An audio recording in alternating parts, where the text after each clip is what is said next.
So let's talk about Sali Tagliamonte. Dr. Tagliamonte is a full professor at the University of Toronto and a fellow of the Royal Society of Canada. She's the head of the Language Change and Variation Lab and has written a bunch of books and articles about sociolinguistics and how languages shift and vary over time. We were really excited to get a chance to talk with her about her work.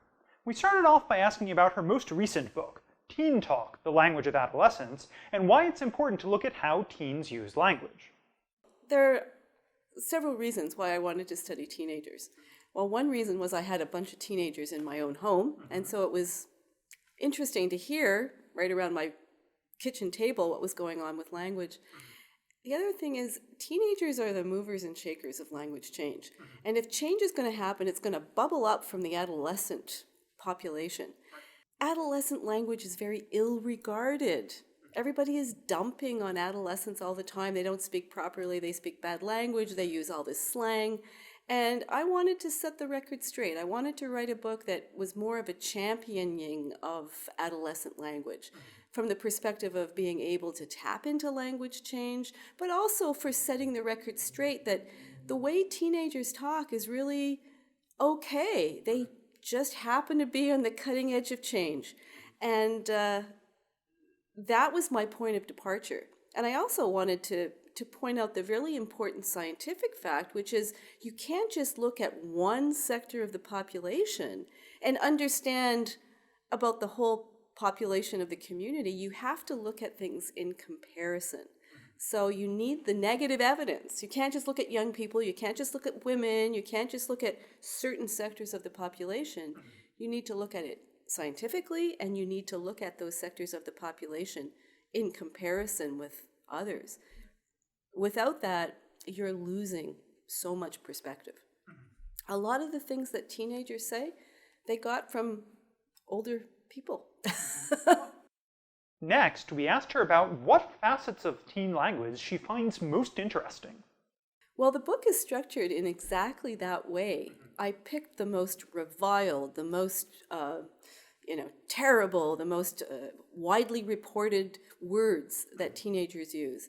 And those form the chapters of the book. So things like stuff, and so, and weird, and like, and the words that everybody kind of points their finger at and says, ick, look at how these terrible teenagers are destroying the language.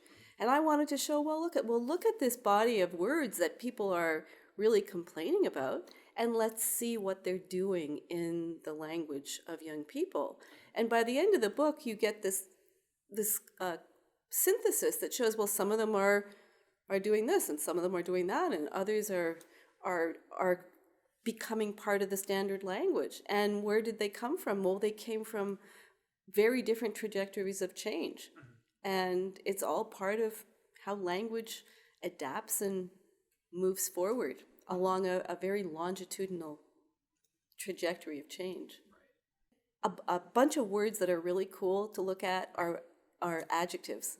And one of the chapters is about how adjectives change. And you can pretty much tell how old someone is just by the adjectives they use. So if I said, oh, that is really uncanny, then you know I'm not a teenager, because a teenager would say, oh, that's weird.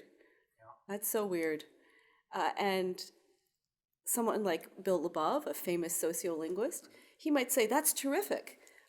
Terrific is not a word that adolescents use. And so what I was trying to do with Teen Talk was give people a very straightforward, easy to understand way of looking at or even noticing things about language. Because everybody loves language.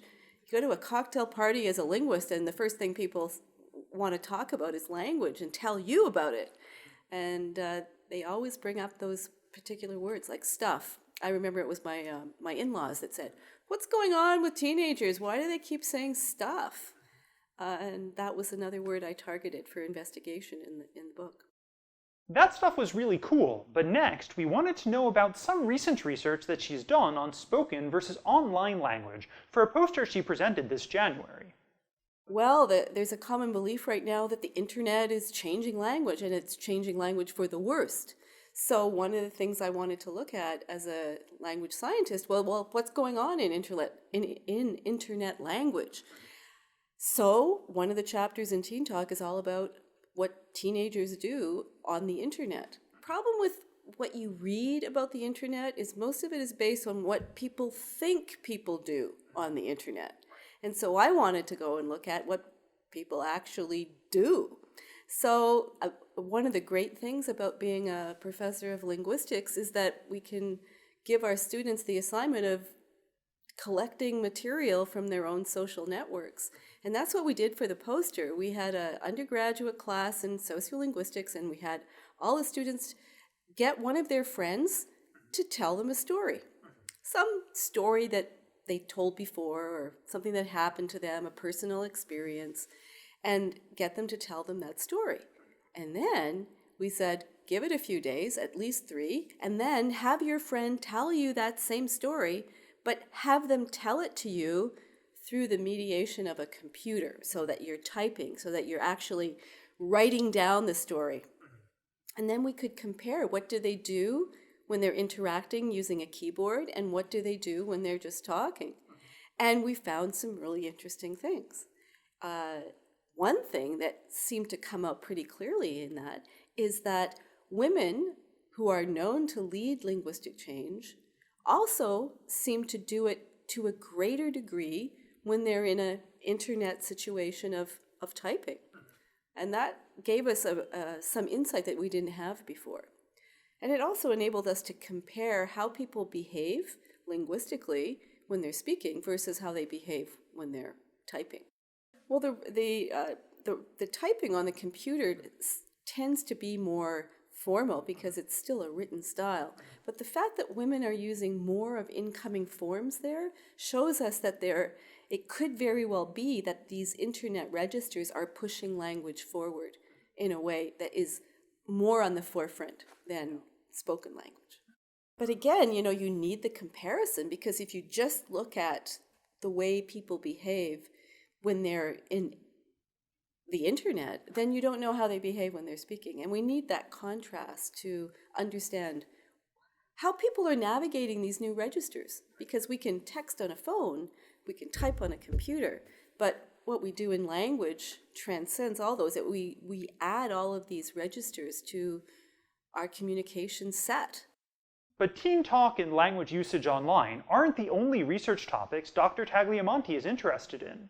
We asked her next about her Toronto English project. I began with the Toronto English Project, which is basically a very large sample of people born and raised in Canada's largest city, Toronto. Urban,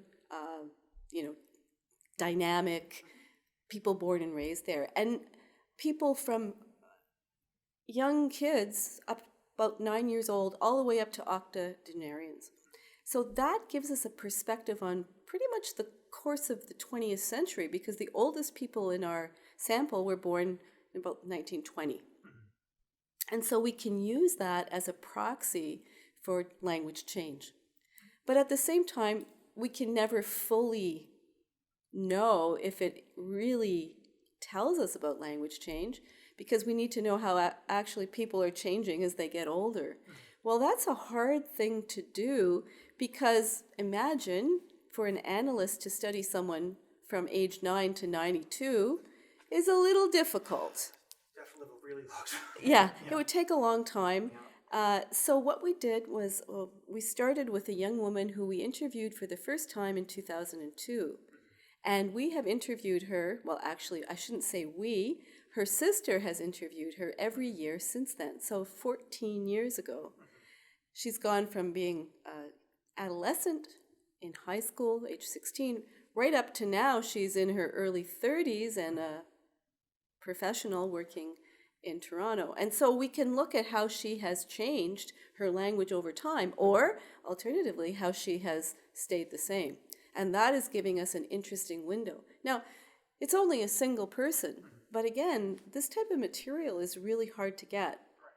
And right now we have 150,000 words from this one woman as she speaks with her sister over a very long period of time. And then we can use that and juxtapose it against the big Toronto English corpus to see if they jibe or they match up in any way. Next, we asked her about this idea that an individual's language doesn't really change across their lifespan, and how that interacts with her long-term research with just one person. This isn't the idea of how language change progresses across the lifespan. So the idea, and this is not my idea, it's Lebov's idea, that you gradually acquire your language, but by the time you get into late adolescence, your vernacular stabilizes. And as adults, we stay more or less the same across our lifespan. And for the most part, most studies have found that that's true. However, more and more now in sociolinguistics, we're starting to question that stability across the adult lifespan, and now start looking at studies where we have been able to resample the same speakers over a longer period of time. And a lot of that work is coming out of Montreal in the Montreal French Project, where they've been able to follow people at 3 points in time.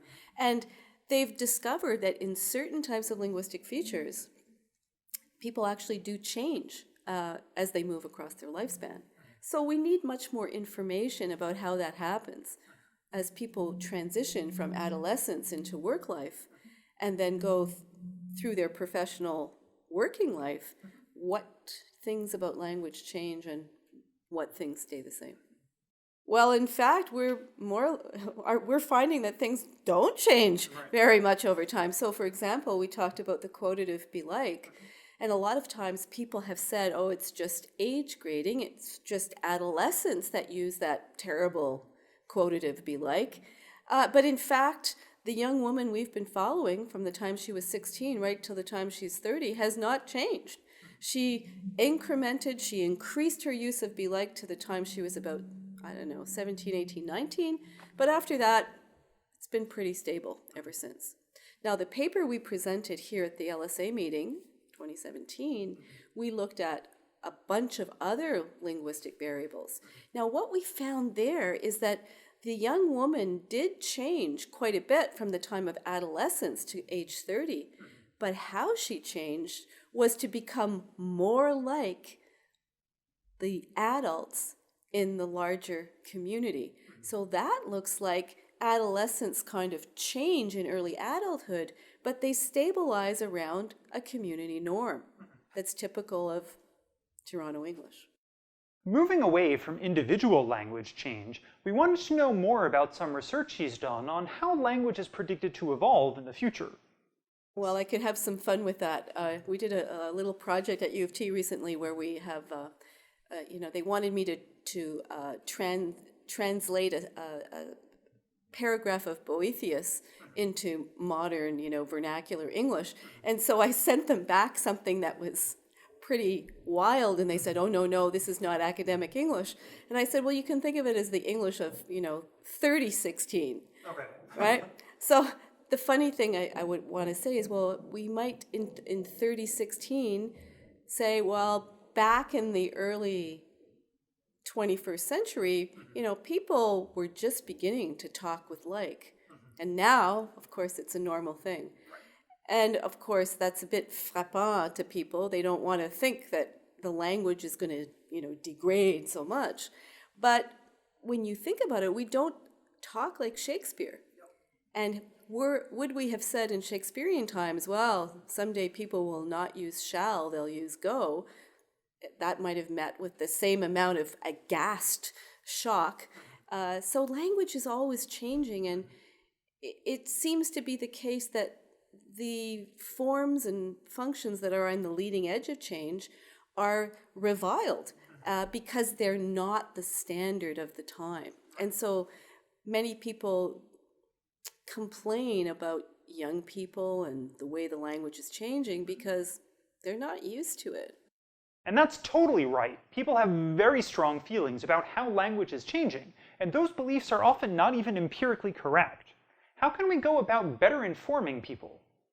I think you are actually doing a lot towards that very goal by your your work. Oh, thanks And so that much. is and that is awareness and education. The more we tell people about how language really works scientifically, the more people will begin to understand. We can't tell it to people once. It's an ongoing educational thing. If the more linguistics comes into the forefront of people's awareness, the more that they're told, well, such and such is coming into the language, like the be like quotative. It isn't random, asymptomatic, asystematic behavior. It's actually a very regular, structured, systematic pattern in the language. And when people start realizing that these new phenomena that they are observing in young people's speech are actually part of a long chain of developmental systems, then I think it raises the awareness of the general population that language has all these facets, and we should be more discerning about how we judge. I mean, there's a difference between how we understand language socially and how we as linguists can analyze it structurally. Something can be perfectly normal. For example, there's a phenomenon in England right now where the intervocalic t is being pronounced with a glottal stop. So, for example, the female name Katie in England is pronounced by, in the standard KT, and in Canada and the United States, it's pronounced with a flap, Katie. But what's taking the UK by storm right now is the pronunciation KE. Well, there's nothing intrinsically bad about a glottal stop, so what? Yep. And that value judgment is something we impose upon language because of who uses those particular forms. Young, upwardly mobile females, spreading to all young people in the UK. Let's narrow in a little. Would this idea about young women driving linguistic change make a big difference in people's attitudes towards women's language use if it was more widely known?